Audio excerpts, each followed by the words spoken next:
서울에 마지막 자족단지 들어온다 이런 이야기 하면서 2016년 2017년쯤에 엄청 뛰었던 지역이 있죠. 여기를 다시 띄우고 있다. 어디에요? 마곡지구가 있는 강서구입니다. 미리 말씀드리지만 마곡지구의 개발 기대감, 즉 개발 호재로 인한 집값 상승은 선반영 되고도 남았다. 이런 것들이 선반영이지 무슨 지금 기준금리가 선반영이냐. 그래서 마곡지구 들어온다고 했을 때 가격 엄청 뛰었습니다. 그리고 가서 보면은 뭐 상가 어느 정도 돌아가고는 있지만 특히 오피스 엄청 많이 지었죠. 여기 업무지구 들어온다고 해서 오피스 지금 작살나고 있어요. 수익률 더럽게 안 나오든가 공실이든가. 그리고 마곡지구 상가가 잘 되느냐. 지금이야 사회적 거리두기 때문에 별로 티가 안 나서 그러지 밤 되면은 저녁 장사 안 됩니다. 안 될 수밖에 없어요. 왜? 마곡에서 멀지 않은 쪽에 보면은 뭐 화곡도 있고 강서구청 이런 데에 상권 제대로 형성되어 있는데 마곡에 비하면 너무 저렴합니다. 택시 타고 1, 20분만 나가면은 훨씬 더 싼데 굳이 여기서 뭐 술 먹고 할 필요 있어요? 밥 먹고 저녁에? 왜? 마곡은 1층이 막 평당 5천 막 이렇게 하니까 그만큼 거품이 많이 낀 도시라는 거예요. 자, 그런데 뭐 때문에 마이스 복합단지 르 웨스트가 착공되면서 다시 강세를 보인다. 전혀 관련 없습니다. 저것 때문에 강세를 보이는 게 아니라 뭐 때문이다? 그냥 지금 계속 오른다 이런 이야기로 인해서 하고 있는 거지. 그러면 강서구만 올라야죠. 강서구만 올라요? 아니죠. 다른 지역이랑 비슷해요. 호가만 이렇게 나오고 있는 거죠. 그러면서 가양동 옛 제1제당 공장부지도 속도를 내고 있다. 이런 식으로 하면서 개발 호재가 많으니까 오른다. 이미 선반영 다 되고도 남았고 여기서 근무하는 사람들이 인근을 살 수 있는 여력이 되느냐? 힘들죠. 너무 올렸기 때문에. 자, 그러면서 거래 현황 보면 어때요? 지금이 막 오르고 있는 시기냐? 오르다가 멈추고 있는 시기죠. 이렇게 된 거지만 전반적으로 보면 어때요? 추세가 이렇게 되고 있죠. 이렇게 오르다 멈추고 있는 시기다 이미. 그런데 지금 막 오르고 있다. 이런 식으로 말하고 있는 거죠. 전세가 어때요? 임대차 3법으로 전세가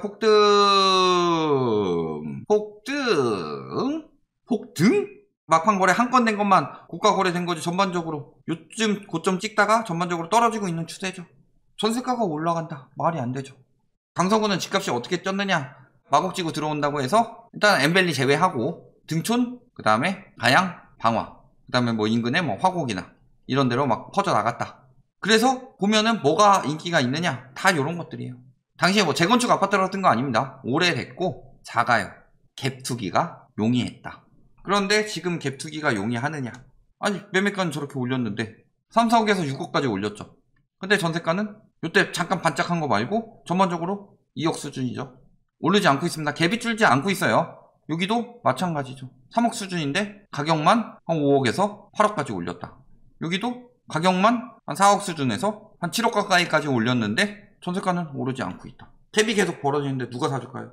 그리고 CJ 진행되고 있다는데 뭐라 그랬어요? CJ 제1제당은 해당 부지를 인천개발에 1조 원에 매각했다. 착공도 완공도 미정. 뭐가 되고 있다는 거죠? 마곡지구 개발된다고 한 지 한참 된 것 같은데 안 되고 있죠.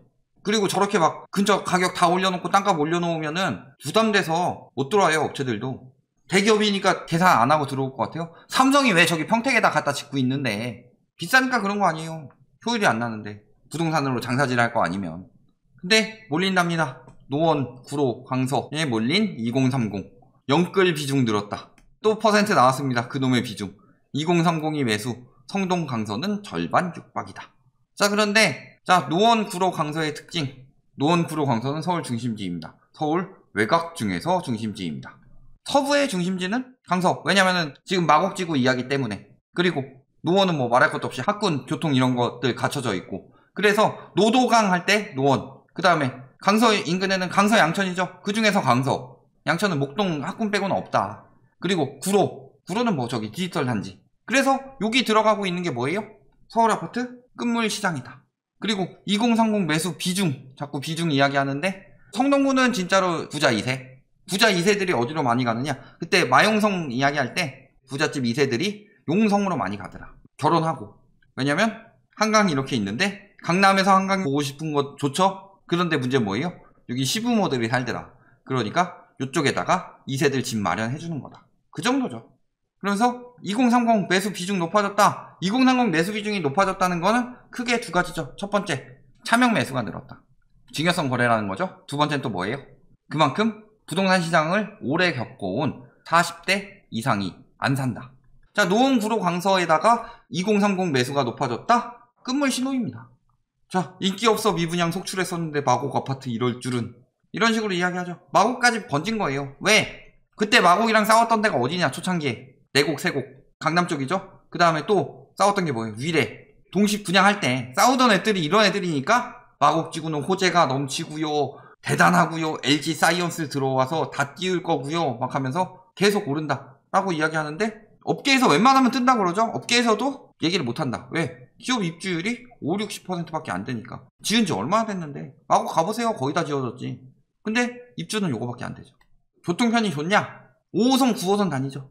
근데 5호선 9호선 봤을 때 5호선 9호선이 GTX B처럼 중심부 지나죠. GTX 중에서 제일 집값 띄우기 용이하지 않은 게 B하고 D죠. 왜? 강남 안 지나니까. 입주 계약 187개인데 지금 완료는 110개밖에 안 됐고 계약 당시 입주일을 기준으로 했기 때문에 실제 입주는 더 적을 수도 있다. 그러니까 내가 2021년 8월 30일까지 들어가겠다. 그러면은 입주한 것처럼 보이지만 사정이 있어서 못 들어오고 있다. 라면은 입주일로 계산이 됐지만 입주는 안 한 거죠. 그러니까 실질적으로 58%보다 더 낮을 수 있다는 거죠. 계속 들어온다 하면서 올리고 있죠.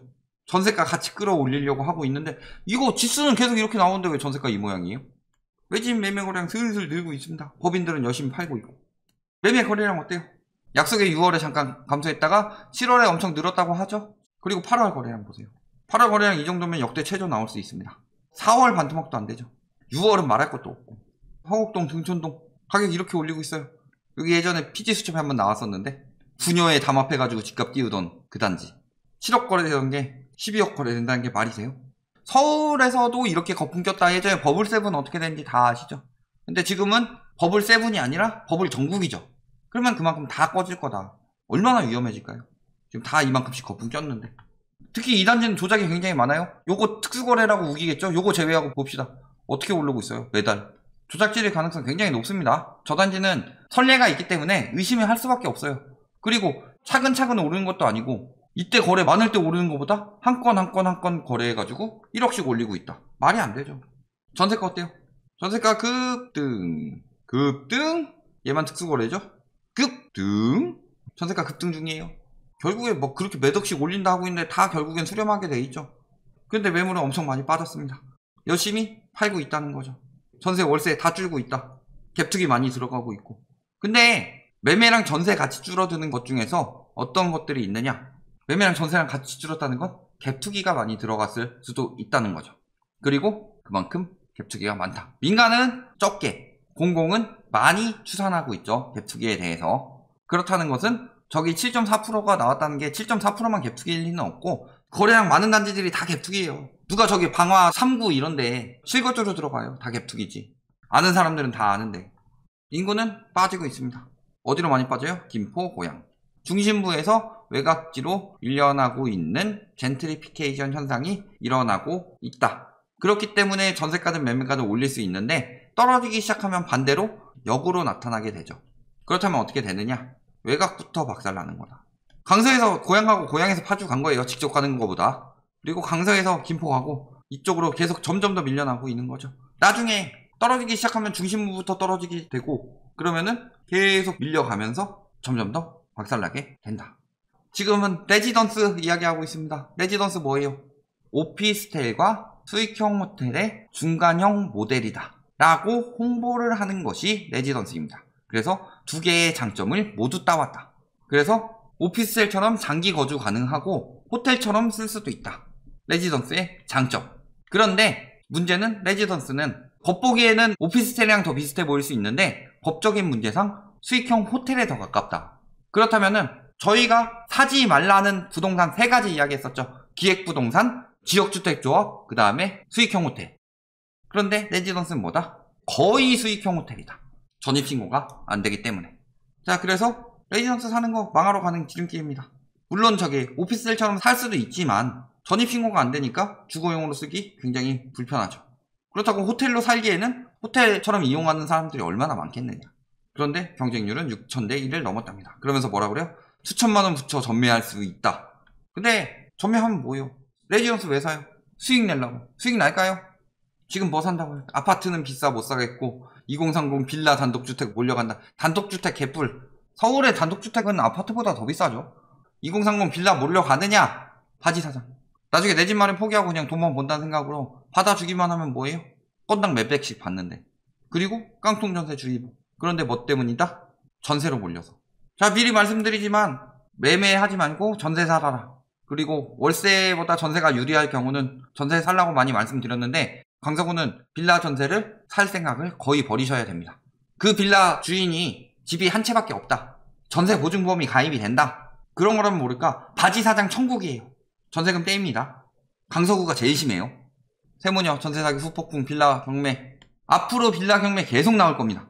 세무녀뿐만이 아니라 바지 사장들 넘치는데 이 넘치는 바지 사장들이 나중에 계속 경매 나온다. 결론, 마곡지구 때문에 뜬다? 이미 선반영 넘어서서 거품이다. 그리고 서울 전반적인 추세 때문인데 이 추세 금방 바뀔 수밖에 없죠. 그리고 강서구는 특히 빌라주의보입니다. 제일 먼저 되는 정도가 아니라 빌라 개작살납니다. 강서구는. 화곡동 가면은 몇몇 아파트 제외하고 완전 빌라촌이에요. 넘쳐나는 게 빌라입니다. 그냥 도구나 카우나 빌라 지어댔어요. 나중에 엄청 작살날 수 있다는 거죠. 그래서 외곽 지역으로 밀려나고 있고 나중에 2030 많이 샀다는 거 그만큼 더 위험해진다는 거 이런 것들 꼭 명심하시기 바랍니다.